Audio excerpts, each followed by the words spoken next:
Welcome to another Humanities Montana conversation. I'm so excited to have Mo Reynolds here today to tell us a winter tale and help us learn how to tell our own stories. Thank you so much for having me. Mo? Humanities Montana is so wonderful. I'm so grateful to be a part of this community. Before I launch into this story, I want to talk about where I heard it and point you in the direction of finding it on your own if you'd like. So this is the book that I first read. This is Rainbow Crow. It's retold by Nancy Von Law, I'm not sure how to pronounce it.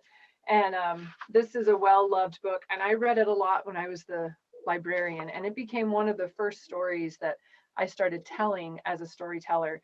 And my version is sort of different, but this is where I found it. It's a Lenape tale, and the Lenape are a tribe that, from now, sort of what we would know as New Jersey, is where they're located. And there's a really lovely tribute if you check out the book that she writes in the beginning about a man. His name is Bill Thompson, and he is the official Rainbow Crow teller. And so I just wanted to point everybody in the direction of this book because it's a fabulous children's book, beautiful illustrations, and it's where I discovered the story of Rainbow Crow. Long, long ago, before men came to the earth, the animals all lived and fed and ate and hunted together.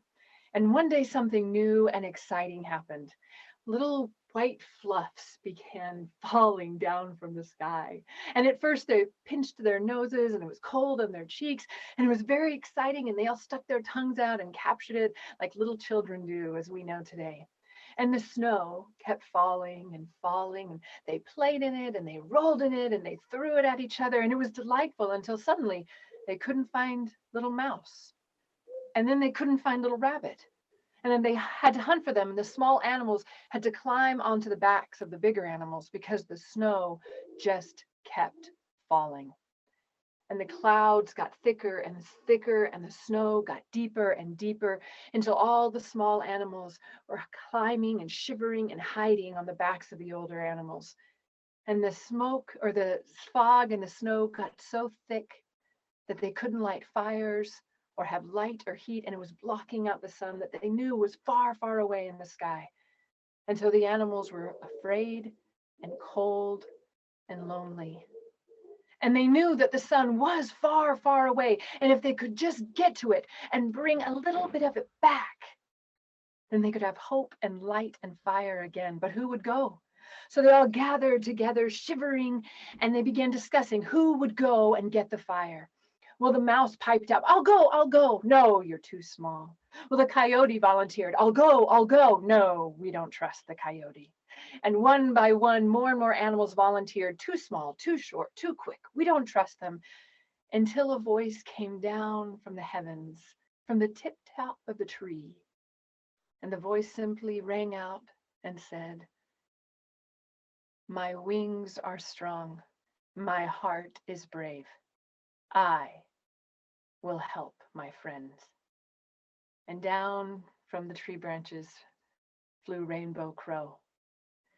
And all of the animals went silent, and they looked at each other and nodded. Of course, Crow would fetch the fire.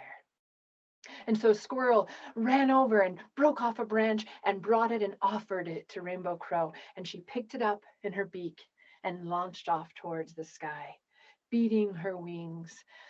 My wings are strong, my heart is brave. I will help my friends. She knew it would be a very long journey to the sun, and she broke through the clouds, but wasn't there yet. And her strong wings were getting tired, and her heart felt a little less brave. But she still knew only she could help her friends.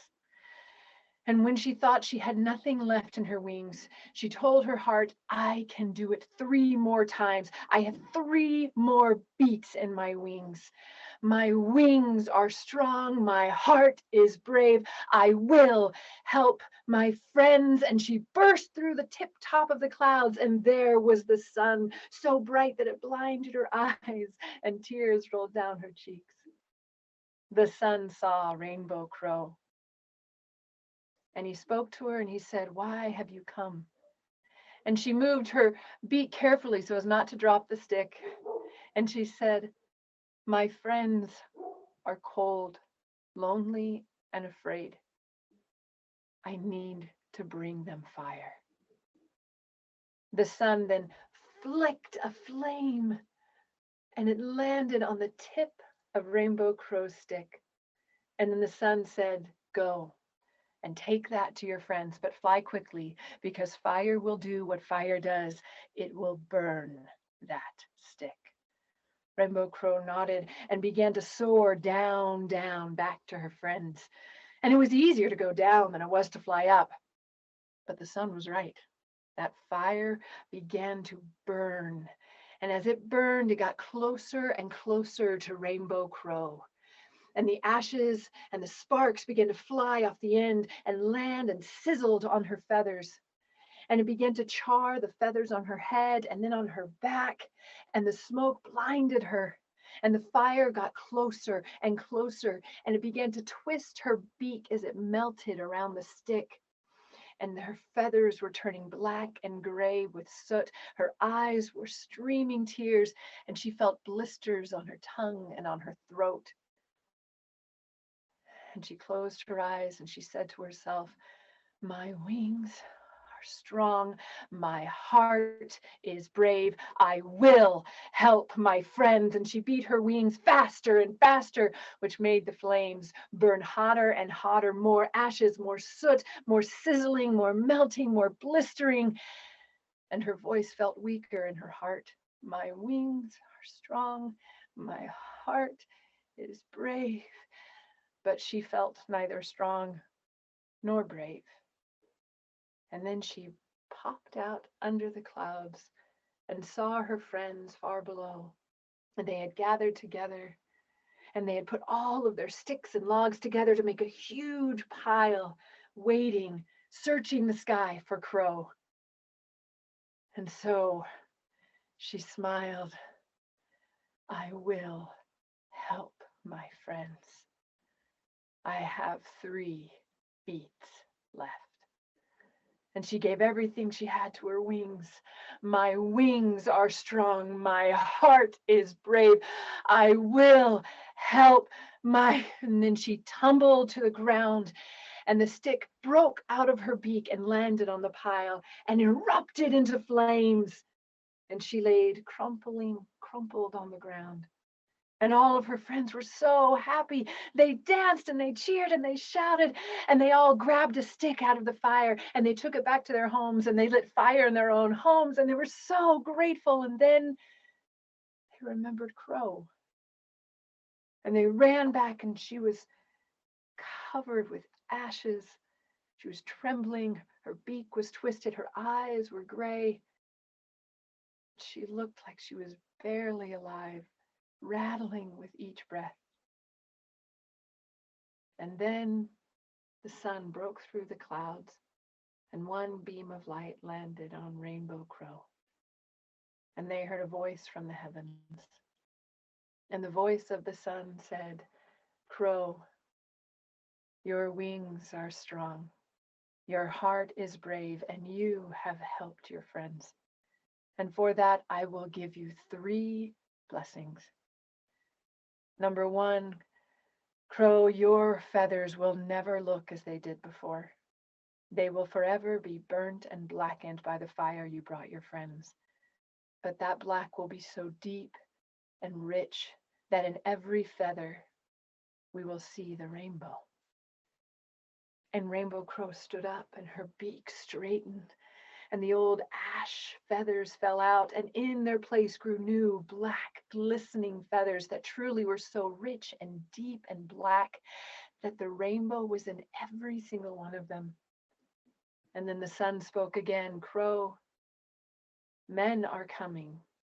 And when they come, they will listen to the beautiful bird songs, and they will trap the birds, and they will put them in cages. You will never sing again like you used to sing. Your throat will be blistered forever by the fire you brought your friends, but this voice will keep you out of the cages."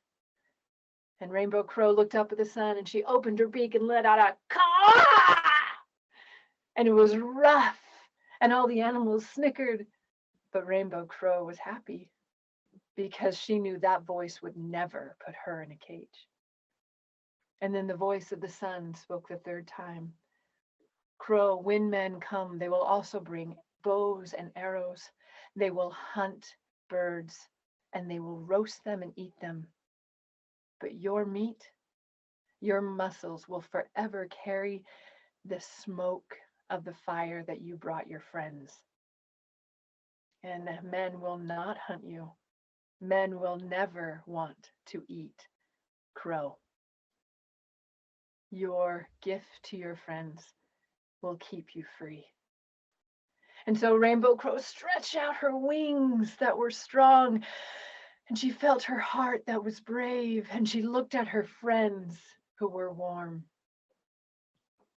And as we are in the beginnings of a deep, dark winter, I wonder if we can feel the strength in our wings and the courage in our heart and look for how we can bring fire to our friends. Thank you. I love that story. And Me that's so too. nice to bring us into winter with some hope, because it will be a long, dark winter here in Montana, I as we know. know. But so far, I've been here 5 years almost, and so far, every winter has ended. Every time spring has sprung, and so I have some hope. So, did you want me to talk about what my next step would be with that story? So, I've been so delighted by these experiences with Humanities Montana, going around to high schools and communities, whether it's via Zoom or in person, talking about how I connect our personal stories to these folk tales and fables or fairy tales. And I think it's really valuable because so often we see people as the one-dimensional story that's right in front of us. We see their hat or their shirt or their bumper sticker or something that's right in front of us, and we think, oh, I know their story. That's it. But what we don't realize is that there are thousands of stories behind that front story that make up who they are. And when we can start to connect our stories with stories that have been around for hundreds or thousands of years, then I think it also sort of enhances our ability to see our stories in the stories of the other humans that are right around us. Something that's been really interesting to me as I've been doing these workshops as well, is with the high school demographic, is that they don't know a lot of folk and fairy tales. If Disney hasn't made a movie of it, they don't know it. So they don't know Rumpelstiltskin. They didn't know Little Red Riding Hood. Some of them had never heard of the Three Little Pigs. And so that to me is, it reinforces my belief that storytellers' work is really important, because folk tales have endured forever because the themes are universal. And we lose something if our kids don't know those stories. If they don't know Little Red Riding Hood, Hansel and Gretel, like there's a reason these stories have lasted forever. As well as new ones that we discover, like Rainbow Crow, and like so many beautiful Native American legends or myths and legends from all over the world. But there's value in knowing these ancient stories and then seeing ourselves in those stories. It helps us, I feel like, to remember that we're all on this world, that this world has been here a really long time, and that humans have been experiencing the emotions of fear, disconnection, loneliness, happiness, unity. They've been feeling all of these things for a really long time. And there's power that comes from connecting ourselves to those experiences. And so I'd invite you to think about Rainbow Crow. Check out the book. You can find lots of different versions of it online. It's a very lovely, well-known story. And perhaps toy with this experience of, when in times of winter has a friend brought you some flame of hope? Or when have you been a bringer of hope to others? And what does that look like? When have your wings felt strong and your heart felt brave and you have helped your friend? Or when have someone else's wings been stronger than yours? And just look at how you see yourself in these folk and fairy tales, and that could create an interesting process of learning more folk and fairy tales and saying there's more to Sleeping Beauty than meets the eye. If you have a pulse, you have a story. There's a story as to why you picked out the shirt you're wearing today. There's a story of why your favorite foods are your favorite. There's a story of why you hate beans or corn or pizza. There's a story behind everything. If you have a pulse, you have stories. You just have to kind of dig for them a little bit. And some of them aren't fun to look at. Some of them are fun to look at. But we're all a complicated layer of We stories. know winter is a great time for gathering together around a fire or in your home, and telling stories with family. And we hope that people pull out the old fairy tales and fables if they've got them, or find a library book or Yeah, order one and share stories and see if you can connect them to your own story. And of course, share them with yeah, Humanities. We would love to see what you yeah. do. And happy holidays. Thank you, Mo. Merry Christmas, happy holidays. Thank you so much, Sam.